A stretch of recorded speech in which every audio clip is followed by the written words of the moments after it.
We have a very distinguished panel here with us, the ambassador of Peru, the ambassador of Paraguay to India, and Mr. Paul Torres. And my name is Dave Ramaswamy at Allied Venture, based in Uruguay and Argentina. And I'd like to start off with some opening remarks, and then I'll turn it over to the panelists who are going to give their insight, and we're going to finish off with some question and answer and closing comments. On a flight from London to Delhi, Mr. Singh, a Punjabi farmer, was sitting next to an Argentine. When he realized the Argentine was on his first visit to India, he invited him to his farm in the Punjab. After a day of touring, he showed the Argentine how the Green Revolution had completely transformed India's agricultural landscape and how India went from being a net food importer in the 60s to being self-sufficient in food and also being an exporter. At the end of the day, the Argentine was justifiably impressed. And he said, "Thank you for your hospitality. I now invite you to visit me in Argentina, and I too happen to be a farmer." And in fact, at 7 o'clock in the morning, when I get in my pickup truck to drive across my farm, by 12 noon, I still haven't reached the limits of my farm. At this point, Mr. Singh looked at his Argentine visitor very pitifully and said, "I'm sorry to hear that, my friend. I used to have a truck like that a long time ago." The point being is, our worldview determines our reality. And I maintain that going forward, we all have to change our worldview to reflect the new reality in the world. And what is that reality? How many of you have seen a map of the world like this? You know, for those of us who grew up in the Northern Hemisphere, the answer is probably not. And it's just convention, you know, because the Northern Hemisphere has been the source of economic dominance over the last, couple of thousand years. But I maintain that the South is going to be the new North. What do I mean by that? The global South, or the emerging markets, or the countries that were formerly known as developing, are going to be the new drivers of growth and opportunity. And if you look at key sectors where that growth is going to happen, it's primarily in the food sector and energy sector.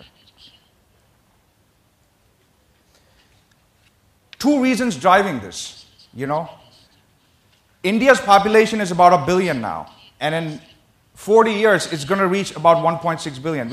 India is going to add 500 million people. 50% of Indians are under 25, about 600 million. And over the next 30 years, as they come into their peak earning years, they're going to drive a huge increase in food consumption. So, India, which was self-sufficient in food till about recently, till about 20 years ago, after liberalization, has slowly started becoming a net importer of food. And it's already the case in edible oils and pulses. But soon you'll have a huge class of agricultural commodities which India will have to import. A great example was last year with the drought, where India had to import sugar from Brazil mostly. In a very uncertain world, a very certain bet you can make is Indians eating samosas. The Solvent Extractor Association, which is India's oilseed association, estimates that the demand-supply shortfall is 5 million tons currently and growing. So the domestic consumption in India is 12 million tons, production is 7 million tons, and the rest is imported.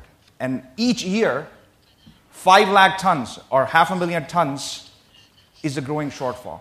That's like as if every Indian ate 1 additional samosa each year. And this is going to continue for the next 2 decades. So on the demand side, you have an exponential demand curve. But on the supply side, it's a linear curve because production cannot keep up fast enough. So just when you have an exponential increase in demand for food, what do you have on the supply side? It's very bleak. Farming in India is a disastrous business. How many of you know farmers who own private planes? I mean, the answer is probably none. And if you look at the economics of the farming business, the average plot size in India, farm size, is an acre. An acre to 1.5 acres. Additionally, the farmers face all kinds of mal-incentives for farming. There's Land Ceiling Act, government setting minimum support prices, don't have access to easy credit, and things of that nature. So, and not surprisingly, a national sample survey, which was out a couple of months ago, said 45% of Indian farmers want to quit farming. Just when food demands are going to be increasing. Let's look at water, which underpins agriculture. A NASA satellite image last year showed that northern India is losing its groundwater at the rate about a foot a year. I visited the Punjab about 2 months ago, talking to farmers there. And they told me within 10 years, by 2020, the groundwater level in many parts of the Punjab will be below 100 feet.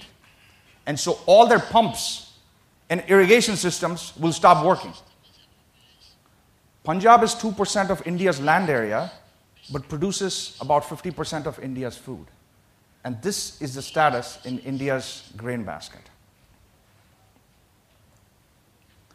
So I maintain, India is sitting on a water bomb, which is going off. And combined with falling groundwater, you have erratic monsoons due to climate change. So you have less rains, and 50% of Indian farmland is not irrigated, completely at the vagaries of the monsoon. And so you have a real threat to crop yields. And look at things at the geopolitical level. Recently, about 2 weeks ago, there was an announcement that the Chinese government has plans to dam the Brahmaputra River near its source in Tibet. This puts India's agricultural heartland in the northeast under threat. Two other rivers, which are main tributaries of the Ganges, the Koshi and the Gandaki, also originate in Tibet. And China is facing a worse water problem than India in Western China. So it will not be surprising if they at some point decide to divert waters away from those rivers to feed their people. In urban India, we've seen this story before. A mad fight for water. This story will soon play out in rural India.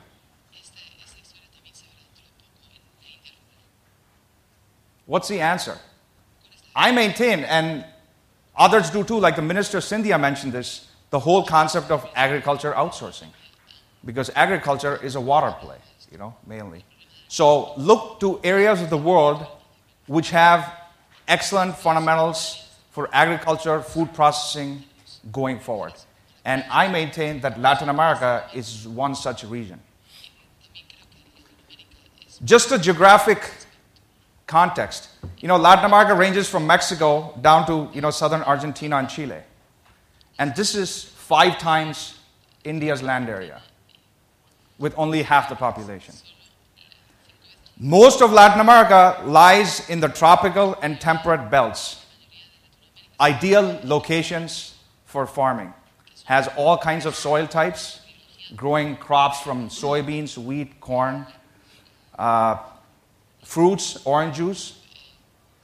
And it is the world leader already in many soft commodities like edible oils, and will only be increasingly so.